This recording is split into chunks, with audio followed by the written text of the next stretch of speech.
प्रिय विद्यार्थियों एवं साथियों, आज आपके मध्य में मैं एक बहुत ही महत्वपूर्ण विषय को लेकर आया हूँ। क्योंकि कुछ समय से विद्यार्थी अक्सर मुझे पूछ रहे थे कि सर ऑनलाइन पढ़ाई अच्छे से नहीं हो रही है, समझ में नहीं आ रही है, क्या करें, कैसे समझ में आए, क्या मेथड होना चाहिए, कोई ऐसा तरीका हो जिससे हमको ऑनलाइन पढ़ने में इंटरेस्ट पैदा हो।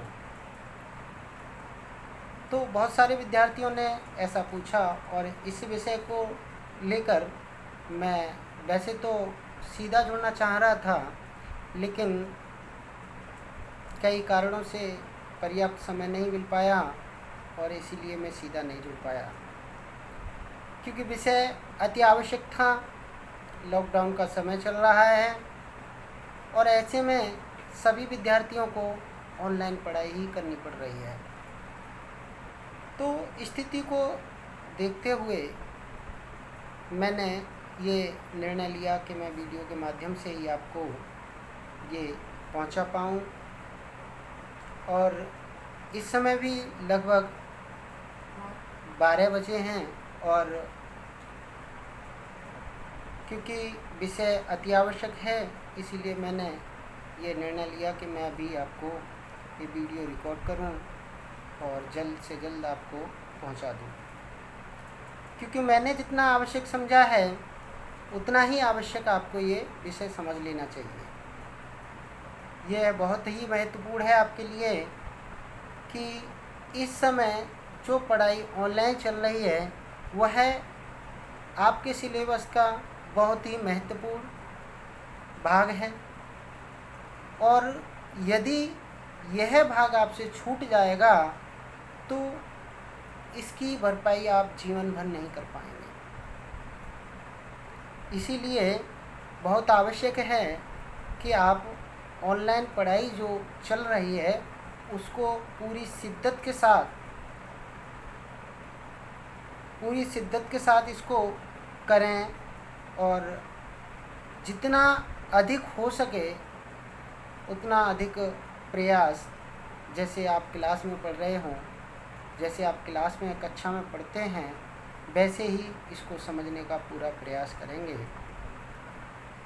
क्योंकि जिन लोगों ने मुझसे पूछा है निश्चित ही वो इसे पूरा समझेंगे और मुझे पूरा विश्वास है कि वे इससे लाभान्वित होंगे। किंतु जिन लोगों ने इस बारे में अभी सोचा नहीं है वे कृपया आवश्यक अनिवार्य इस वीडियो को देखें और इससे लाभ प्राप्त करें। आप सबको ध्यान में आएगा, जैसे हम ऑनलाइन पढ़ाई कर रहे हैं तो कई बार हम जहाँ बैठे हैं, कहीं भी बैठे हैं, किसी भी जगह बैठे हैं, क्योंकि हम ऑनलाइन पढ़ाई कर रहे हैं, कहीं भी बैठ के शुरू हो जाते हैं, कहीं भी बैठ के सुनना शुरू कर देते हैं। बस सुनना ही तो है, ऑनलाइन है, कहीं भी सुन सकते हैं, कहीं भी पढ़ सकते हैं। लेकिन ऐसा नहीं है। आप कहीं भी बैठकर और कहीं से भी ये पढ़ाई ऐसे नहीं कर सकते। आपके लिए पढ़ाई करने के लिए एक निश्चित स्थान होना चाहिए। आप एक निश्चित स्थान पर बैठें, संभव हो तो आप टेबल और चेयर जहां आप पढ़ने का स्थान है वहीं बैठें, या फिर आपने अभी तक नहीं बनाया है तो आप एक ऐसा स्थान चुनें जहां पर आपको कोई डिस्टर्ब करने वाला नहीं है, आप बैठ के आसानी से पढ़ सकते हैं। आप अपने निश्चित समय पर अपनी पूरी तैयारी के साथ बैठें। आपके पास किताब भी होनी चाहिए, आपकी नोटबुक भी होनी चाहिए। आपके लिए जो आवश्यक हो आप वे सारी चीज़ें लेकर ही ऑनलाइन बैठें। ऐसा नहीं कहीं भी उठ देंगे, कभी भी कुछ भी चीज़ उठा लेंगे, कुछ भी लेने चल देंगे, ऐसे नहीं होगा। ये सब आपको पहले ही रख के बैठना होगा।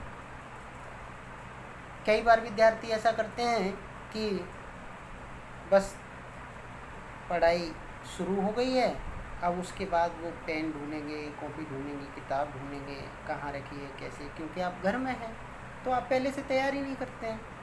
घर में बैठे हैं, आराम से बैठे हैं और बिना किसी तैयारी के बस शुरू हो गए, ऐसा नहीं होगा। ऐसे आप पढ़ाई नहीं कर पाएंगे। निश्चित रूप से आप अपना समय बर्बाद कर रहे हैं अगर ऐसा कर रहे हैं तो अति आवश्यक है कि आप अपनी किताब, कॉपी, सारा सामान, जितने समय हमें पढ़ना है उतने समय के लिए जो आवश्यक हो वो सारी चीज़ें आप लेकर बैठें। उसमें से हटना नहीं है, बीच में से कहीं भी जाना नहीं है बीच में से। तो यह बहुत आवश्यक है कि आप अपना स्थान सुनिश्चित कर लें और रोज़ाना वहीं बैठ के आपको पढ़ना है और पढ़ने के लिए जो आवश्यक सामग्री है वो आपके पास सारी चीज़ वहाँ उपलब्ध होनी चाहिए। आपको वहाँ से बार बार उठने की आवश्यकता बिल्कुल भी नहीं होनी चाहिए, क्योंकि पढ़ाई एक साधना है, एक साधना है और साधक को बिल्कुल वहाँ बैठ के उसमें लीन होना है। जैसे संत महात्मा तपस्या में बिल्कुल लीन हो जाते हैं, उन्हें सिर्फ ईश्वर दिखता है और आपका भी वही होना चाहिए। आपको सिर्फ उस पर फोकस रखना है जो आप पढ़ रहे हैं, बस। बाकी कोई चीज़ आपके ध्यान में उस समय बिल्कुल नहीं होनी चाहिए। एक तो यह बहुत आवश्यक बिंदु है कि आप किस स्थान पर बैठे हैं और आप वहाँ डिस्टर्ब तो नहीं हो रहे हैं। दूसरी बात यह है कि आपने क्या उसके लिए तैयारी की है। जो आप आज पढ़ने के लिए बैठे हैं, क्या आपने उसे पहले पढ़ा है? बहुत ही आवश्यक है। आज जो आप ऑनलाइन टॉपिक पढ़ने वाले हैं, इसके लिए बहुत ही आवश्यक है कि वो टॉपिक आपने अपनी किताब से पढ़ लिया हो। आपने बुक में वो अच्छे से पढ़ा है। जो शब्द नए मिले हैं, जो समझ में नहीं आए हैं, उन्हें आपको अंडरलाइन कर लेना चाहिए। वे सारे शब्द आपको अंडरलाइन करने हैं जिनका मीनिंग आपको समझ में नहीं आया है, ठीक है। तो अब होगा क्या, जब भी आप ऑनलाइन टीचर से जुड़ेंगे तो वे सारे शब्दों को अच्छे से फोकस करेंगे और आवश्यक होने पर अगर फिर भी समझ में नहीं आया तो टीचर से पूछेंगे उस शब्द के बारे में कि ये क्या होता है, तो आपको ये बात समझ में आएगी। एक और बात है कि जब आप ऑनलाइन पढ़ रहे होते हैं तो कई बार बच्चे आपस में मैसेज करने लगते हैं इधर से उधर, और व्हाट्सएप का मैसेज आ गया, कॉल आ गया, या फिर कोई दूसरी चीज़ें भी, मान लीजिए कोई नोटिफिकेशन आ जाता है तो आपका ध्यान उधर चला जाता है कि ये क्या आया है, क्या मैसेज आया है। एक दूसरे से हाय हेलो भी लग जाते हैं। तो ये बिल्कुल आपकी मतलब ये दर्शाता है कि आपका बिल्कुल ध्यान केंद्रित नहीं है पढ़ाई। तो आपको क्या करना है, ये सारी चीज़ें बिल्कुल नहीं करनी है। चाहे आपको ऐसा भी हो सकता है कि आपको ये लगे मुझे समझ में नहीं आ रहा है, फिर भी आपको समझने की कोशिश ही करनी है और निश्चित रूप से फिर आपको समझ में आएगा। आपको वहाँ से हटना नहीं है, डाइवर्ट नहीं होना है। अभी नहीं समझ में आया नहीं है, पहला मान लीजिए पहला लेक्चर समझ में नहीं आया, दूसरा नहीं आया, कब तक नहीं आएगा, आएगा, लेकिन आपका फोकस वहीं रहना चाहिए। एक चीज़ नहीं आई तो निश्चित रूप से ये आपको समझ में इस तरह से आएगा। आप पहले से उसे पढ़कर रखें अपने टॉपिक को और अंडरलाइन करके रखें वे शब्द जो आपको समझ में नहीं आए हैं। तो यह बहुत एक आवश्यक बिंदु है। तो इस तरह से आप अपने आप को केंद्रित कर सकते हैं पढ़ाई की तरफ। और आपको पढ़ने से एक और काम करना है, जैसे ही आपकी क्लास समाप्त हो रही है उसके तत्पश्चात बहुत सारे विद्यार्थी ऐसे हैं कि तुरंत क्लास फिनिश होते ही और उठ के चल दिए। ऐसा नहीं करना है, ऐसा बिल्कुल नहीं करना है। आपने जो टॉपिक अभी ऑनलाइन पढ़ा है और वो टॉपिक आप पहले भी पढ़ चुके थे, अब से पहले आपने वो टॉपिक पढ़ा है और जो समझ में नहीं आया था वो अंडरलाइन किया है, और वो सारा अंडरलाइन करने के बाद में आपने ऑनलाइन क्लास ली, आपने उन सारे शब्दों को डिस्कस भी किया, उनका अर्थ भी समझा। अब आपकी बारी ये है कि आपको उन सारी चीज़ों को फिर से एक बार पढ़ना है।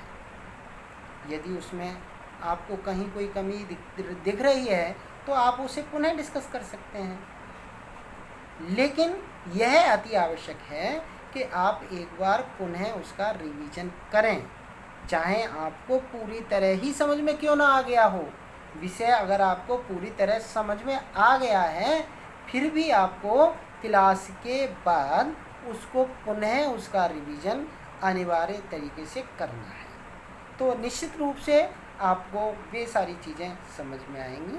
आपको एक साधक की तरह पढ़ाई को एक साधना समझकर उसके लिए बिल्कुल केंद्रित अपने आप को बिल्कुल पढ़ाई की तरफ केंद्रित करिए, और वहाँ निश्चित रूप से आपको सफलता मिलेगी।